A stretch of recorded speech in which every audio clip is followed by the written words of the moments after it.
Hello friends, welcome to my channel. ഇന്ന് ഞാനിവിടെ ചെയ്യാൻ പോകുന്നത് നല്ല പഞ്ഞി പോലുള്ള മാർബിൾ കേക്കാണ്. നമ്മളിവിടെ പ്രഷർ കുക്കറോ ഓവനോ ഒന്നും അല്ല യൂസ് ചെയ്യുന്നത്. നമ്മൾ ഇഡലി പാത്രത്തിൽ വെച്ചിട്ടാണ് നമ്മൾ ചെയ്തെടുക്കാൻ പോകുന്നത്. അപ്പോൾ ഇതെങ്ങനെയാണെന്ന് കണ്ടാലോ? ഞാനിവിടെ എടുക്കുന്ന എല്ലാ ഇൻഗ്രീഡിയൻസും ഒരു സ്പൂൺ അളവിലാണ് എടുക്കുന്നത്. അപ്പോൾ നിങ്ങൾ അതേ മെഷർമെൻറ്റ്സ് തന്നെ ഫോളോ ചെയ്ത് കഴിഞ്ഞാൽ ഇതുപോലെ തന്നെ സോഫ്റ്റ് ആയിട്ട് കിട്ടും. നമുക്ക് തുടങ്ങാം. അപ്പോൾ ആദ്യം തന്നെ ഒരു മിക്സർ എടുക്കാം. അതിലേക്ക് ഒരു കോഴിമുട്ട ഒഴിച്ചു കൊടുക്കാം. ഇനി അതിലേക്കൊരു 6 ടേബിൾ സ്പൂൺ പഞ്ചസാര ചേർത്ത് കൊടുക്കണം. പിന്നെ പറഞ്ഞ പോലെ തന്നെ എല്ലാ 6 സ്പൂണിൻ്റെ അളവിലാണ് ചേർത്ത് കൊടുക്കുന്നത്. ഇനി ഒരു 4 ടേബിൾ സ്പൂൺ സൺഫ്ലവർ ഓയിൽ ചേർക്കാം. ഇനി 4 ടേബിൾ സ്പൂൺ പാല് ചേർത്ത് കൊടുക്കാം. റൂം ടെമ്പറേച്ചറിൽ വെച്ച പാലാണ്. ഇനി കുറച്ച് എസൻസ് കൂടെ ഒഴിച്ചു കൊടുക്കാം. ഇനി ഇതൊന്ന് ഹൈ സ്പീഡിലിട്ടൊന്ന് ബ്ലെൻഡ് ചെയ്തെടുക്കണം. നമ്മളിതൊന്ന് ബ്ലെൻഡ് ചെയ്തെടുത്തിട്ടുണ്ട്. നല്ല പതഞ്ഞൊക്കെ വന്നിട്ട് ഇങ്ങനെ പതപ്പിച്ചെടുത്ത് കഴിഞ്ഞാൽ നമ്മുടെ കേക്ക് നല്ല ഫ്ലഫി ആയിട്ടും സോഫ്റ്റ് ആയിട്ടൊക്കെ കിട്ടും. അപ്പോൾ അതൊന്ന് നല്ല പതപ്പിച്ചെടുക്കാൻ ശ്രദ്ധിക്കുക. ഇനി നമുക്കിത് വേറൊരു ബൗളിലോട്ട് ഒഴിച്ചു കൊടുക്കാം. ഇനി നമുക്കിതിലോട്ട് ഡ്രൈ ഇൻഗ്രീഡിയൻസ് ഒക്കെയാണ് ചേർത്ത് കൊടുക്കേണ്ടത്. ഇതിലേക്ക് നമുക്കൊരു 8 സ്പൂൺ മൈദ ചേർത്ത് കൊടുക്കാം. 8 ടേബിൾ സ്പൂൺ മൈദയാണ്. ഇനി അതിലേക്ക് ഒരു 1/4 ടീസ്പൂണ് ബേക്കിംഗ് പൗഡർ ഇട്ട് കൊടുക്കാം.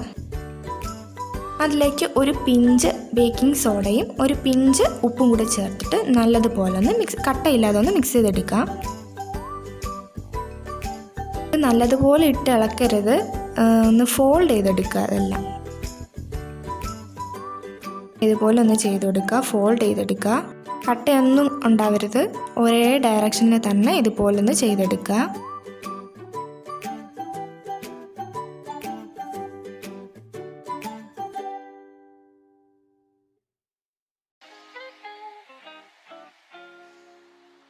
ഇതൊന്ന് ഇതുപോലെ നല്ലതുപോലെ കട്ടയൊന്നും ഇല്ലാതെ ഞാൻ ഇപ്പോൾ മിക്സ് ചെയ്തെടുത്തിട്ടുണ്ട്. ഇനി നമുക്കിതൊന്ന് ഇതിൻ്റെ പകുതി ഒന്ന് ഞാൻ വേറെ ബൗളിലോട്ട് മാറ്റുന്നുണ്ട്. ഇനി നമ്മൾ മാറ്റി വെച്ചിരിക്കുന്ന ബൗളിൽ 1 ടേബിൾ സ്പൂൺ കൊക്കോ പൗഡർ ഇട്ട് ഒന്ന് മിക്സ് ചെയ്തെടുക്കണം. നമ്മളിവിടെ 2 ബാറ്ററാണ് തയ്യാറാക്കാൻ പോകുന്നത്. ഒരു പ്ലെയിൻ ബാറ്ററും ഒരു ചോക്ലേറ്റ് ബാറ്ററും. നമുക്കിതൊന്ന് മിക്സ് ചെയ്തെടുക്കാം.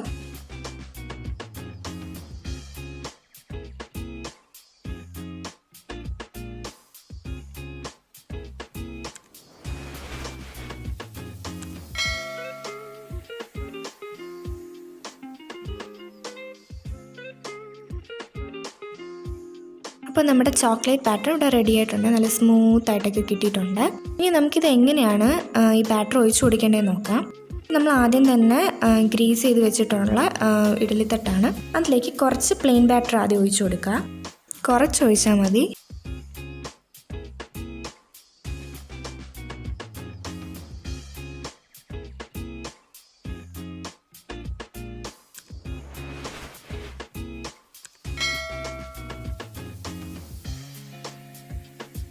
ഇനി അതിൻ്റെ സെൻറ്ററിലായിട്ട് നമുക്ക് ചോക്ലേറ്റ് ബാറ്റർ വെച്ച് കൊടുക്കണം.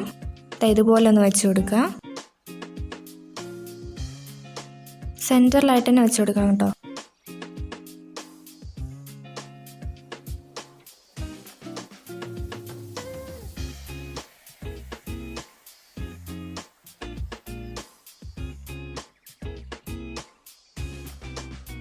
ഇനി അതിൻ്റെ പുറത്ത് വീണ്ടും നമ്മുടെ പ്ലെയിൻ ബാറ്റർ വെച്ച് കൊടുക്കണം. ഇതുപോലെ ലെയർ ആക്കി എടുക്കുക.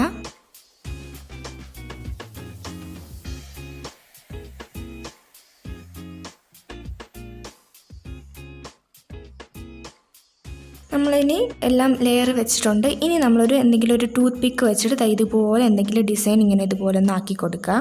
അതിൻ്റെ അടിയിൽ നിന്ന് തന്നെ ഇതൊന്ന് ആക്കി കൊടുക്കുക. ഇതുപോലെ എന്തെങ്കിലും ഒരു ഡിസൈൻ ഇതുപോലെ ഒന്ന് ചെയ്തെടുക്കുക. നമുക്ക് ഇഷ്ടമുള്ള രീതിയിൽ എന്തെങ്കിലും ഡിസൈൻ ചെയ്തെടുക്കാം.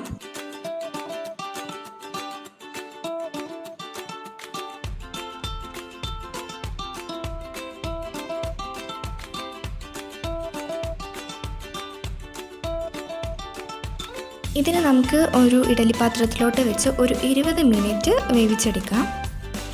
ഇതിപ്പോൾ എനിക്കൊരു 20 മിനിറ്റ് വെച്ചപ്പോൾ കറക്റ്റ് നല്ലതുപോലെ കിട്ടിയിട്ടുണ്ട്. അപ്പോൾ ഒരു 20 മിനിറ്റ് ഒന്ന് വെച്ച് നോക്കാം.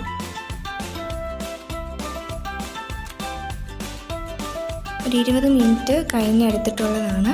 നല്ലതുപോലെ നല്ല ഭംഗിയായിട്ട് കിട്ടിയിട്ടുണ്ട്.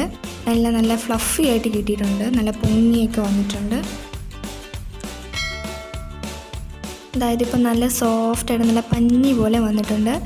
ഇത് മെഷർമെൻറ്റ്സ് ഇതേപോലെ തന്നെ ഫോളോ ചെയ്യുകയാണെങ്കിൽ ഇതുപോലെ തന്നെ നല്ല സോഫ്റ്റായിട്ട് കിട്ടും. ഇതാ കണ്ടില്ലേ, അകത്ത് നല്ല സോഫ്റ്റാണ്. അതുപോലെ ഡിസൈനൊക്കെ കണ്ടോ നല്ലതുപോലെ വന്നിട്ടുണ്ട് ഭംഗിക്ക്. ഇതെന്തായാലും എല്ലാവരും ഒന്ന് ട്രൈ ചെയ്ത് നോക്കുക. വളരെ സിമ്പിളാണ്, ആർക്ക് വേണമെങ്കിലും ഇത് ചെയ്തെടുക്കാൻ പറ്റും, പെട്ടെന്ന് റെഡിയാക്കാൻ പറ്റും. അതുപോലെ തന്നെ ടേസ്റ്റ് നമ്മൾ കടയിൽ നിന്ന് ബേക്കറിയിലൊക്കെ വാങ്ങുന്ന പോലെ തന്നെ അതേ ടേസ്റ്റിൽ തന്നെ കിട്ടും. എന്തായാലും ഒന്ന് ട്രൈ ചെയ്ത് നോക്കുക.